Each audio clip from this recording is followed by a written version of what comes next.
মক্কার গরম রোদে এক শক্তিশালী মানুষ রাস্তায় হাঁটছে। তার চোখ ছিল দৃঢ় এবং কণ্ঠে ছিল তেজ, আর হাতে ছিল এক ধারালো তরবারি। মানুষ তাকে দেখলেই ভয়ে সরে যেত। তিনি ছিলেন উমর ইবেন খাত্তাব। উমর তখন ইসলাম গ্রহণ করেননি, বরং তিনি ছিলেন ইসলামের কঠোর শত্রুদের একজন।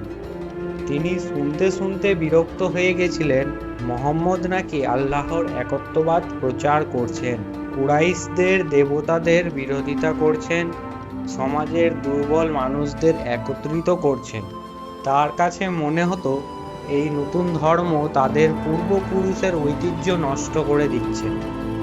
একদিন তিনি সিদ্ধান্ত নিলেন, আর নয়, আজই তিনি মোহাম্মদকে হত্যা করবেন। তার মনে আগুনের মতো ক্রোধ জ্বলছিল। হাতে তরবারি নিয়ে তিনি বের হলেন। পথে কিছু লোক দেখে জিজ্ঞেস করলো, উমর, তুমি কোথায় যাচ্ছ? তিনি তীব্র কণ্ঠে বললেন, আমি যাচ্ছি মোহাম্মদকে হত্যা করতে। তিনি আমাদের সমাজ ভেঙে দিচ্ছেন। আজ আমি তার জীবন শেষ করে দেব। এ কথা শুনে এক ব্যক্তি তাকে থামিয়ে দিল। সে বলল, উমর, তুমি মোহাম্মদকে হত্যা করতে যাচ্ছ, অথচ তুমি জানো তোমার নিজের বোন তার ভগ্নিপতি ইতিমধ্যেই তার অনুসারী হয়ে গেছে। এই কথা শুনে উমরের চোখে আগুন জ্বলে উঠল। তিনি মোহাম্মদের কাছে না গিয়ে সোজা চলে গেলেন তার বোন ফাতিমার বাড়িতে। যখন তিনি পৌঁছলেন, ভিতর থেকে কুরআনের তিলাওয়াত ভেসে আসছিল। তার কান ঝরে গেল। তিনি দরজা ঠেলে ভিতরে ঢুকে পড়লেন। তার বোন আর ভগ্নিপতি বসে কুরআন পড়ছিলেন। তার ভগ্নিপতি কিছু বলতে না বলতেই উমর তাকে ধরে মারতে শুরু করলেন। তার বোন এগিয়ে এসে থামাতে চাইলেও তিনি জোরে ধাক্কা দিলেন।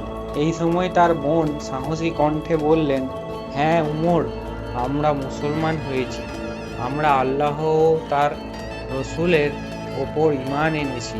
তুমি যতই আমাদের কষ্ট দাও, আমরা এখন আর ফিরে যাব না। বোনের এই দৃঢ়তা উমরের বুক কাঁপিয়ে দিল। তিনি হঠাৎ থেমে গেলেন। তার চোখে জল পড়ল। রক্তে ভেজা মুখেও তার বোনের চোখে ছিল ঈমানের আলো। তিনি আস্তে বললেন, তোমরা যা পড়ছিলে আমাকে দাও। ফাতিমা বললেন, না, তুমি অপবিত্র অবস্থায় আছো। উমর বাধ্য হলেন। তিনি গোসল করলেন, তারপরে ফিরে এসে বসলেন। তার হাতে দেওয়া হলো একটি কাগজ, যেখানে লেখা ছিল সূরা তহা। উমর ধীরে ধীরে পড়তে শুরু করলেন।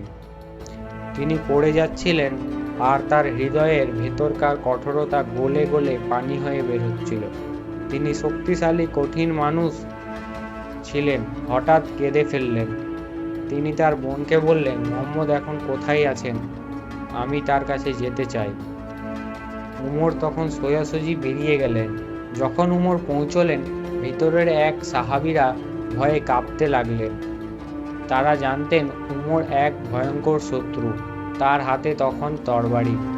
যদি উমর খারাপ উদ্দেশ্যে আসে, তবে আমরা তার মাথা কেটে ফেলব। কিন্তু নবীজি শান্ত কণ্ঠে বললেন, উমরকে ভিতরে আসতে দাও। উমর ভিতরে ঢুকলেন। তার চোখ তখনও ভেজা, বুক দুলছে। তিনি রাসূলুল্লাহকে তাকালেন এবং বললেন, আমি ঈমান আনতে এসেছি।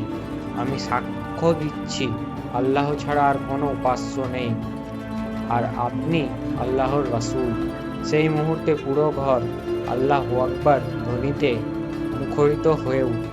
মুসলমানরা আনন্দে কেঁদে ফেলল, কারণ যিনি ছিলেন ইসলামের সবচেয়ে বড় শত্রুদের একজন, তিনি আজ ইসলামের সবচেয়ে শক্তিশালী সমর্থক হয়ে গেলেন।